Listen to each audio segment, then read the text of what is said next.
Well, folks, hello. Good afternoon. I'm Peter LaBarbera. This is Americans for Truth Live. Welcome to our second week of shows. We hope you're enjoying them. I know I am. And we're just happy to be able to disseminate truth, which is what we're all about. I'm president of a group called Americans for Truth about homosexuality. I'm here with my good friend Mike Heath, and we're here to do what the group says, tell the truth about homosexuality, because there are lots of lies in our culture.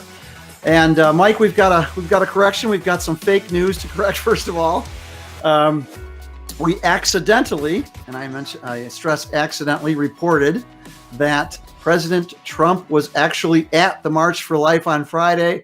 That was a mistake. He was only there by video, but it was an honest mistake, right? All right, Mike. Somebody got excited and thought the president was there.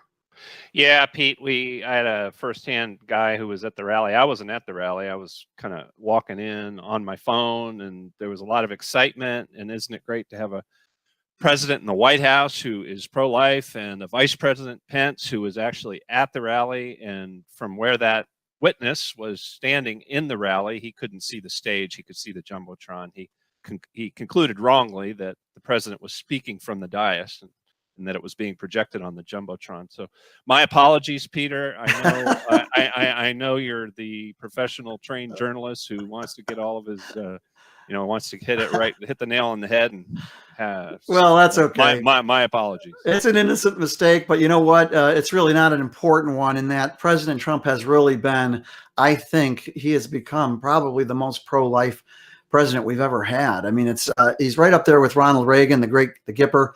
But we're sorry about that mistake, folks. And we always try to be accurate. And the fake news that the media has done on this issue is nothing like that, because we've come to a point now where the media is part of the homosexual, bisexual, transgender, self-described queer movement. And, there was a coincidence, Mike, this weekend. It doesn't always happen this way, but every year there's an event in January called the Mid-Atlantic Leather Weekend. Now, before I go on, let me say we need to have a warning here, folks. This show is for adults. This is an adult warning. This is not a show for little kids. We can't describe what goes on at some of these events that homosexual activists are involved in, but it's not appropriate for children.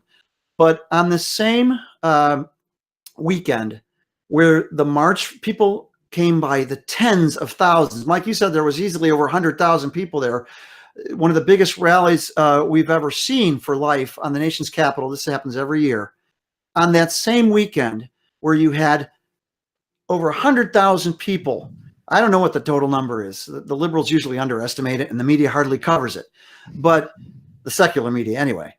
The same day where you had all those people standing up for innocent unborn babies who can't defend themselves. It's such a simple justice issue. You have people defending lives. The poor unborn can't defend their own life, and they're being systematically exterminated in the womb. And it's a terrible tragedy. But on that same weekend, when you had all those people in this great act of mercy standing for the unborn, you had something called Mid-Atlantic Leather Weekend, and put the graphic up there, Jared, good versus evil. This is an event for self-described leathermen. I've got a graphic at the right from Twitter. One of the booths there at this Mid-Atlantic. Leather is a euphemism within the gay world for this fringe. This is the hardest core perversions that have ever been invented by mankind. And leather is the euphemism. But the same weekend, they were there for their annual perversion fest. And that's what this is, folks. It's an orgy.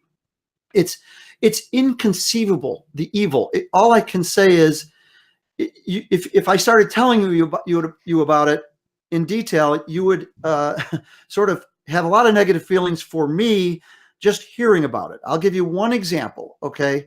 One of the activities at this thing is called fisting. And it's a terrible, terrible, evil act where men insert their hand and their arm all the way up to the elbow, up another man's rectum. I mean, it's awful. It's a perversion, but it's celebrated at events like these. And in Chicago, they have one called International Mr. Leather. They have these events all over the world, folks. And they take over hotels. I mean, pretty much they rent hotels, buy them for the weekend, and they engage in indescribable orgies. The evil is something that most people aren't even capable of understanding. But that's the heart of man, right? We talked about it several shows ago, Mike. The heart is desperately wicked. Who can know it? And sin doesn't stay in its corner. And this gay revolution that we're now in the 50th year since Stonewall, remember that was the Stonewall riots at a bar called the Stonewall Inn in New York City in Greenwich Village. They romantically call it the Stonewall Rebellion, but it's basically this is the 50 year that happened in 1969. So this is the 50th anniversary of the in-your-face militant American gay revolution. There was pro-homosexual activity actually going back in Germany into the late 1800s, but in America in the 40s and 50s. But the instigation for this in-your-face militant gay activism was Stonewall, 1969.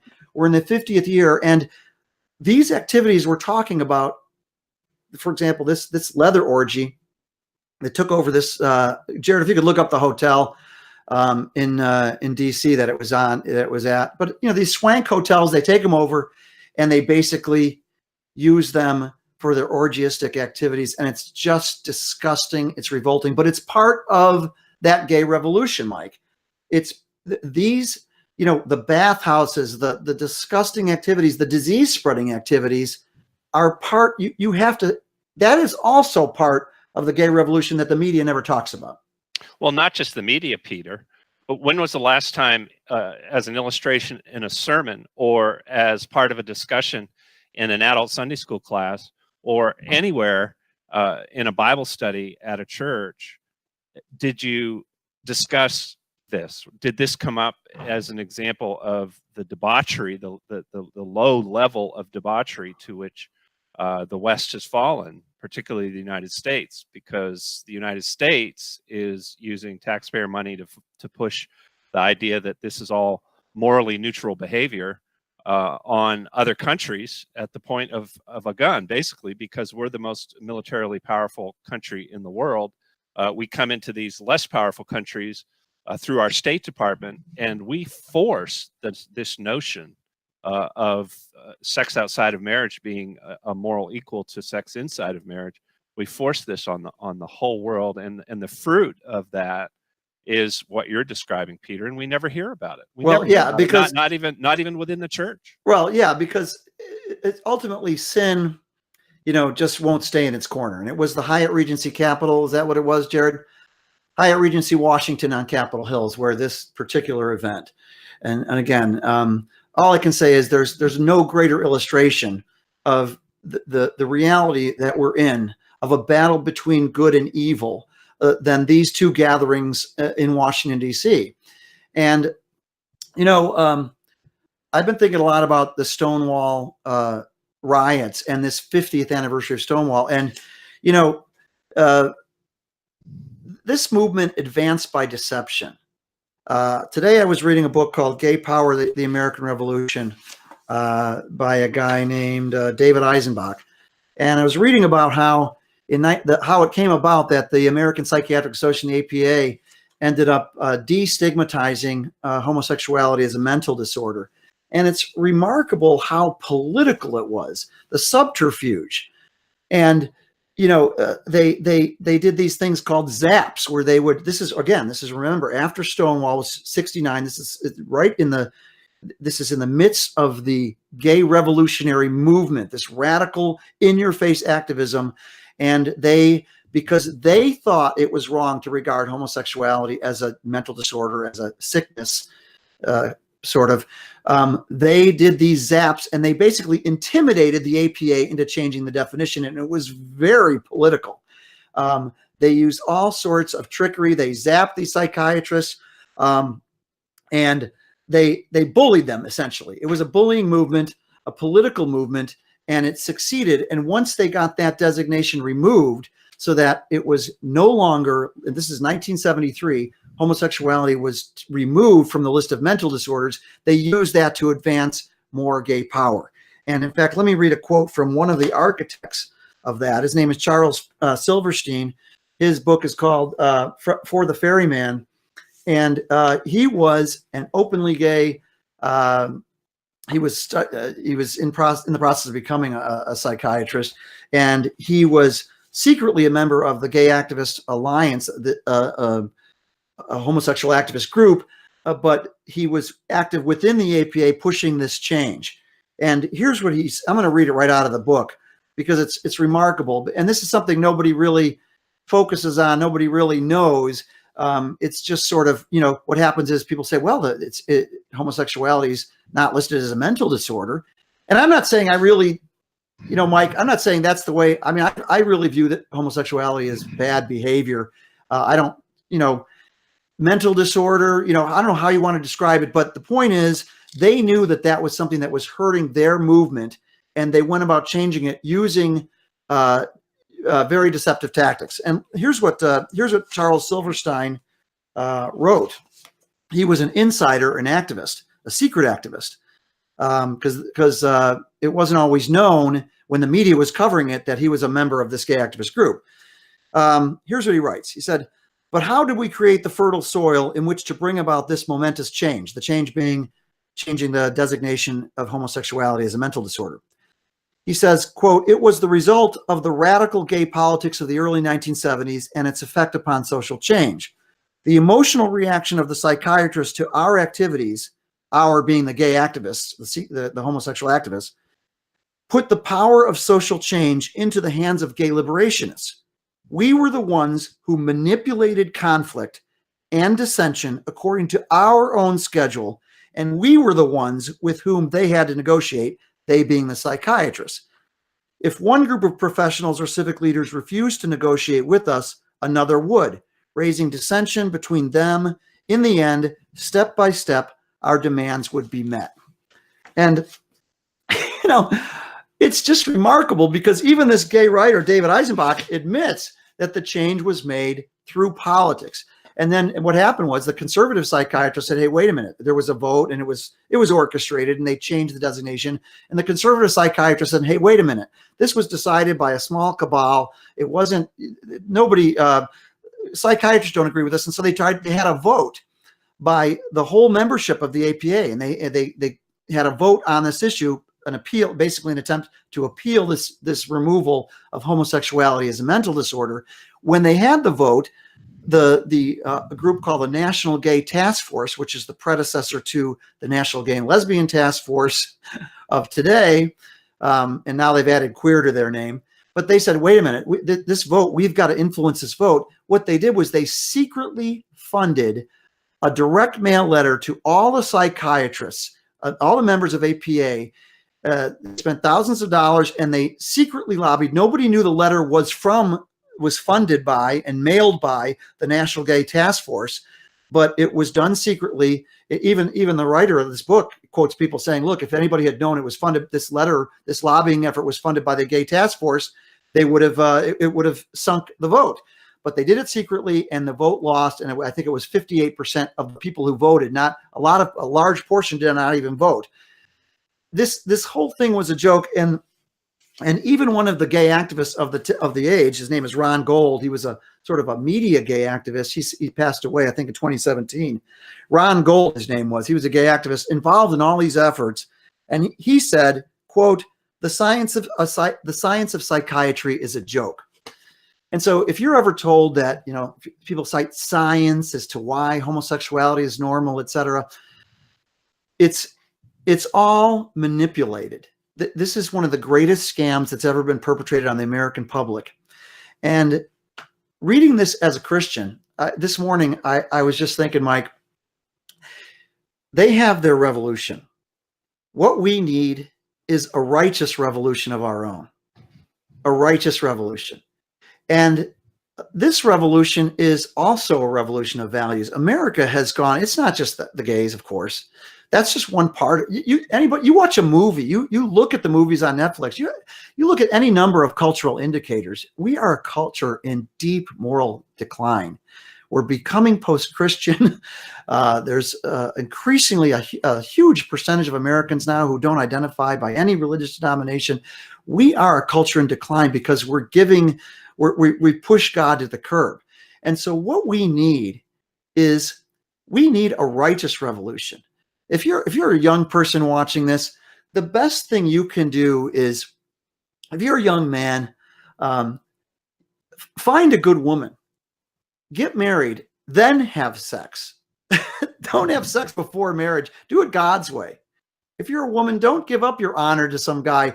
And before all that, before you can have children and raise them in the love of God, you have to make sure you understand the love of God yourself. And that's part of the righteous revolution. We need people to get back to the Bible. Here I've got a little one by the Gideons. They put them in the hotels. It's a little New Testament by the Gideons. If you don't understand the love of God, or you don't understand what I'm talking about, if you consider yourself gay and you're wondering what is he religious right? Look, the biblical truth is what we need to get back to. If you're a young man, a young woman, if you're a parent and you have regrets about how you raised your kid, the answers are getting back into the Word, and us sort of standing for truth again amidst all these lies, which are now 50 years or longer in the making, Mike. Everything metastasizes, and we're now at a stage where you've got guys coming to hotels, taking them over, and not just that, of course, gay pride rallies everywhere else. And you've got this incredible celebration of debauchery all over this land.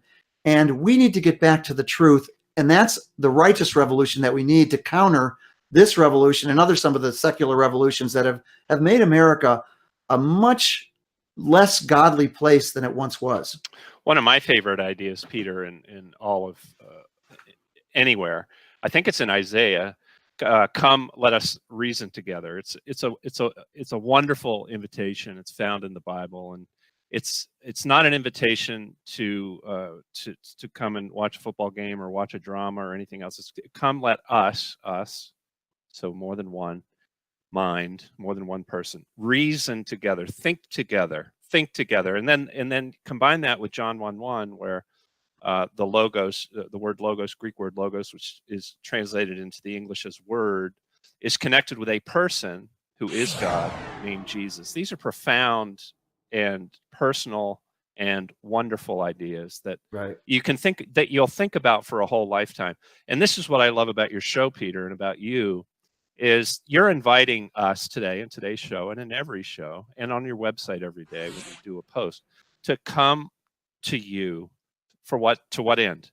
To reason together about the truth, not to watch a drama, which is basically propaganda, which is pointing us down the road of a particular agenda that remains hidden, that's behind the scenes, and everybody's waking up to this fact, and they're sick of it. And people, especially young people, I think they want to reason together. Thank you for encouraging young people to get married first, to postpone, honor. These are wonderful, wonderful, sublime ideas. Yes, and we need to get back to them. And you mentioned a couple shows ago, I think, about politics was never going to be the whole answer. And I think a lot of times now, we talked about good versus evil.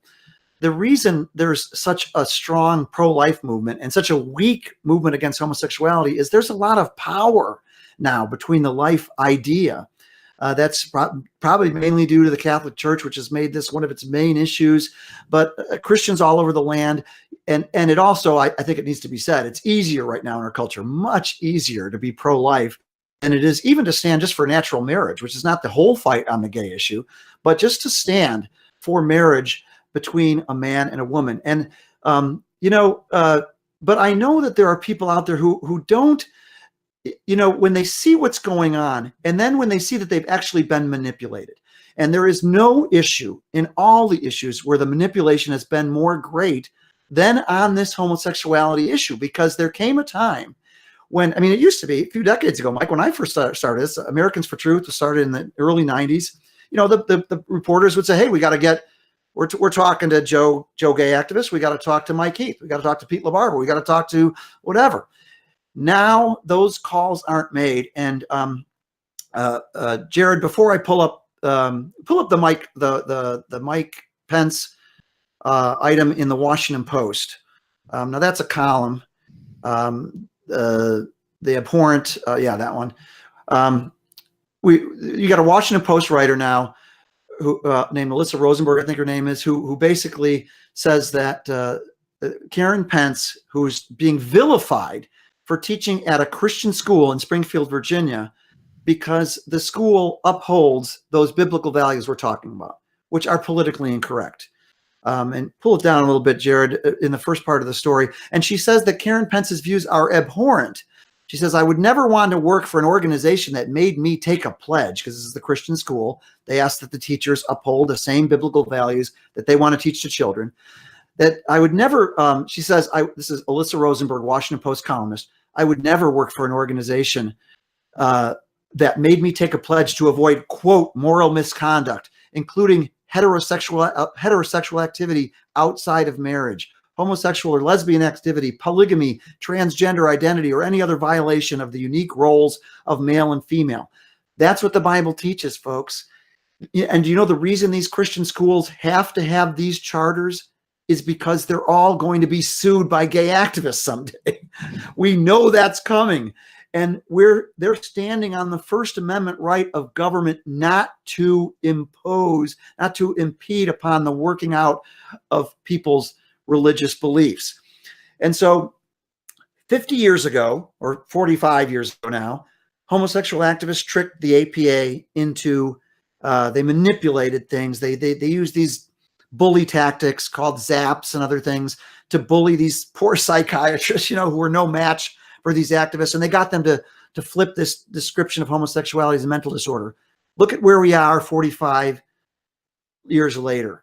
We're at the point where the vice president's wife wants to be an art teacher at a Christian school, and she's being vilified by, it started with the gay activists, and then they have the progressive allies. It's on Twitter. I think what's the Twitter hashtag, Jared? I think it's expose Christian schools hashtag. See if that's on there. But there's a Twitter campaign against, this, and they're framing it again, using the media towards their frame. And how do they frame it? It's discriminatory against gays. That's their line. How dare she work at a school that doesn't allow lesbians and gays and bisexuals and transgenders to work there? And so we see the narrative is always from the perspective of the gay activists. That began at Stonewall, because liberals were inclined to basically reward the gay activists. When the gay activists would do one of their zaps, they would do things like they would zap talk shows. They would get in the audience and they would stand up and start protesting. You know what the media reaction was? Hey, let's go hear that perspective. From a sympathetic perspective, they would give them more media, always favorable. And at first they knew that they had to have conservative representation. And then Anita Bryant came along, and they had to play both sides. But once it got to the point where there was enough power accumulated, the media just dispensed with it. To now we're at the point where media stories on homosexuality and other of the LGBTQ are written in a way which is almost like they were written for GLAAD, which is a gay media group. It's like they're written by gay activists. And this is power, folks. And pull up the HRC thing, Jared, on Human Rights Campaign, which is the leading homosexual lobby group, they're stoking all this thing on Pence. Look at this graphic they've got. Who is the real Mike Pence? And this sinister photo. Look what they did to the photo. He looks, they try to make him look evil. Mike Pence is an honorable Christian guy. I respect the fact that he's public about, he won't go to a restaurant with another woman, only his wife. He doesn't want to give the appearance of evil, as it says in the Bible. By the way, I missed our verse of the day was John 14:6. I am the way, the truth, and the life, folks. So I'm going to try to remember every day to have our word in there. But look at this. Look what HRC is doing to Mike Pence. The entire left is now demonizing Mike Pence to advance their agenda of imposing their secular values on America. Mike Pence is the convenient target. He's an open Christian. He's a faithful guy. I don't even think he's strong politically. I don't think he's, I'm kind of, I mean, he's sort of, politically speaking, I'm not a huge Pence fan because he's already kind of buckled when he was the governor of Indiana when there was a pressure, from gay activists. But I respect that he's an open Christian, but he has become the convenient target. And what we see, remember, Saul Alinsky tactics, demonize, isolate. They're doing this to Mike Pence and his entire family. And so if it's the ends justify the means, just like 45 years ago with the APA, the American Psychiatric Association, the ends justify the means. If it was a little trickery involved, if the fundraising letter was, if the lobby letter was funded by gay activists, but nobody could know, well, the ends justify the means. That's how the left works, because you're achieving a progressive goal. And now Mike Pence is the target, and his family. And you watch right up to the election in 2020, they will use Mike Pence as the convenient target for all their hate, for all their vilification, because they know that there's a sizable percentage of people that they can maneuver and manipulate to say, boy, this is an extremist, this extremist Christians and, the radical right and all this garbage. But that's the way it works, folks. And Mike, it just continues step by step. And Peter, it's hard to believe we've come to the end of another show, but Jared, if you would throw up the website, americansfortruth.com. On the right, there's a blue rectangle that says donate. And if you click on that, it'll take you to our donate page. And I want to encourage you to go there today and to make a contribution. We welcome prayers and contributions of any size and need them in order to continue the work. And Peter, perhaps as the show goes out, you could mention that Americans for Truth about homosexuality is about more than doing the show. You have a long history of activism, and you plan on doing more of that in 2019. Yeah, and we want to get people involved in the show. We're just starting. You can join the show, be on with us, Mike. And I guess you can explain that in future shows. Also, our newsletter on the right side of the website. See, it says sign up for APTA e-News. You'll be getting notifications. And we want to be part of the solution. The outrage industry doesn't work anymore. America is too outrageous, basically. And so, but life is too short to be politically correct. If you stand for truth, others will follow you. You need to be a leader. I'm talking, I don't care if you're 12 years old or 65. You can be a leader in this culture, and we need this righteous revolution. That's what we're all about. I respect the work that Mike has done. He did his part in Maine, and we're doing it now. And folks, we're not going to give up. They've already destroyed my name. They call me Porno Pete, thanks to a crafty homosexual activist named Wayne Besson, who's actually a very wicked guy. But they use their lies because they can lie and cheat and manipulate, because that's what they do. We can't do that. But what we can do is stand for the truth always. And we actively need your support. We need your prayers. Pray for us. Give if you can. And remember, it's your duty as a Christian and an American citizen to defend the truth of God, to defend the truth about homosexuality and all the sexual not just this issue. It's as controversial to be against sex outside marriage, premarital sex. It's as controversial these days to be against that as it is to be against homosexuality. So it's your duty to stand for truth as a Christian, but always remember, folks, it's God's truth, not ours to defend. So don't lay it on yourself. You're just defending God's truth. And we love to do that. And it's our privilege to do that. God bless you. See you tomorrow.